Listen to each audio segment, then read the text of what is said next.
O que são doenças raras, doutora Karine? Como é que você pode definir o que é uma doença rara?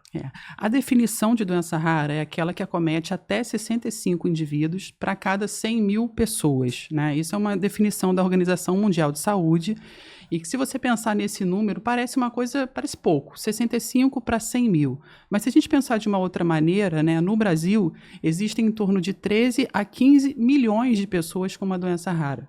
Né? Então, aí você pensa o impacto disso na nossa sociedade. Né? Quanto? Desculpe te interromper. De 13 a 15 milhões de pessoas convivendo com o diagnóstico de doença rara. Essas já diagnosticadas? Já diagnosticadas. Mas a gente, nós especialistas que trabalhamos com doenças raras, a gente ainda acredita que existam muitos casos que são subdiagnosticados. Ou seja, pessoas que têm a doença, que sofrem o impacto da doença, mas que não sabem o diagnóstico, não conseguiram ainda ter esse diagnóstico. E também tem aquelas pessoas que já têm o diagnóstico, mas que passaram anos sem saber o que realmente tinham, né?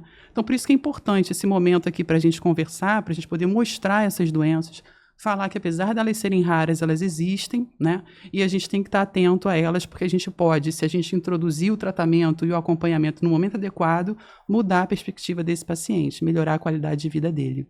Com relação assim, à gravidade dessas doenças raras, assim, em termos de mortalidade, morbidade, existe alguma estatística que você possa citar, ou que você possa comentar? São doenças que têm um potencial, enfim, vamos dizer, incapacitante e de morte? São doenças incapacitantes. Algumas delas trazem ao óbito logo um paciente jovem. Então, por exemplo, se a gente pudesse citar a distrofia muscular de Duchenne, acomete meninos jovens que têm atraso no desenvolvimento, né? Então eles demoram a andar, demoram a falar, lá pelos seus 10, 12 anos estão em cadeira de rodas, e lá pelos 20 anos desenvolvem uma cardiopatia grave e vão a óbito.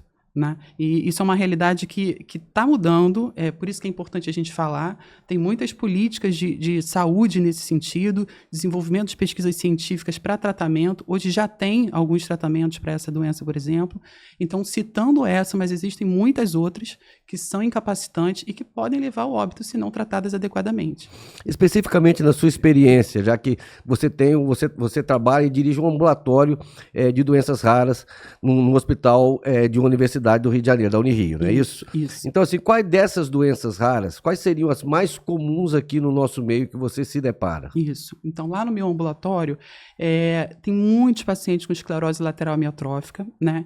Então, são pacientes lá em torno dos seus 60 anos, que é o mais comum de aparecimento. As formas familiares são mais raras ainda e acometem pacientes mais jovens.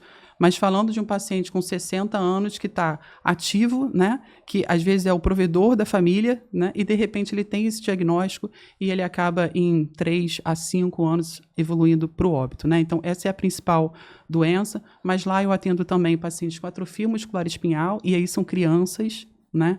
A atrofia muscular espinhal ela tem 4 tipos. O da infância é o mais grave, então se o paciente não for diagnosticado e tratado, ele pode evoluir para o óbito no primeiro ano de vida. Né? E como eu sou neurologista de adulto, eu acabo pegando os pacientes mais adolescentes, em torno ali dos seus 25 anos. Também é uma doença incapacitante, é uma doença que tem comprometimento motor, o paciente vai para a cadeira de rodas e atualmente já tem tratamento específico para essa doença. E aí vem doença de Pompe, doença de Fabry, que são doenças... O que é doença de Pompe? Desculpe te interromper. Doença de Pompe é uma doença que a gente chama de depósito lisossômico, né? É uma doença genética que causa, por deficiência de uma enzima, o acúmulo de glicogênio dentro da célula. Então, ela não está preparada para esse acúmulo de glicogênio, aí ela sofre apoptose, né, que é aquele mecanismo de morte celular, né? Programada. É uma célula que não está adaptada àquele acúmulo daquela substância, então a célula morre, né?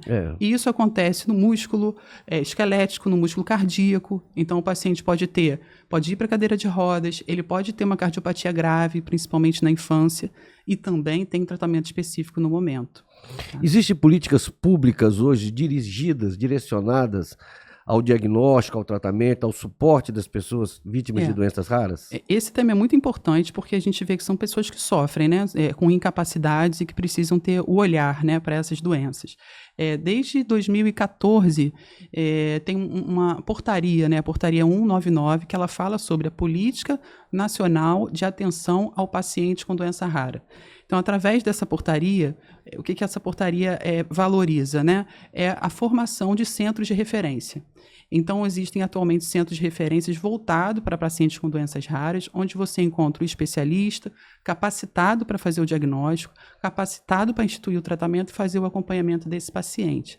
Atualmente existem no Brasil em torno de 34 centros de referência, tá? Para tratar, para pensar em 13...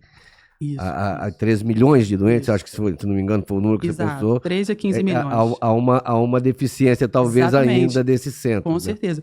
Mas isso está mudando, isso está crescendo, né? Então tem alguns hospitais atualmente que estão no processo de habilitação, né? Esses são os já habilitados. Mas tem alguns hospitais que estão em processo de habilitação, que é um processo demorado, mas eu acho que vai mudar um pouco a realidade desses pacientes.